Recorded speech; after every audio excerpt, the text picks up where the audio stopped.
अहम खबर है। कारोबारी हफ्ते के पहले ही रोज़ पाकिस्तान स्टॉक एक्सचेंज में शदीद मंदी का रुझान है। कारोबार के दौरान 2000 से ज़ायद पॉइंट्स की कमी हो गई है। 100 इंडेक्स 1,49,685 पॉइंट्स पर ट्रेड कर रहा है।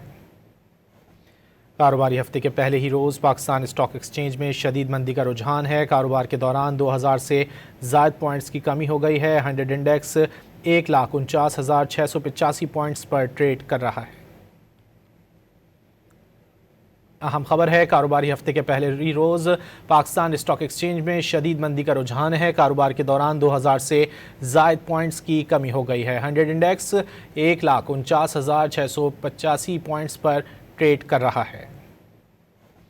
कारोबारी हफ्ते के पहले ही रोज़ पाकिस्तान स्टॉक एक्सचेंज में शदीद मंदी का रुझान है। कारोबार के दौरान 2000 से ज़ायद पॉइंट्स की कमी हो गई है। 100 इंडेक्स 1,49,685 पॉइंट्स पर ट्रेड कर रहा है।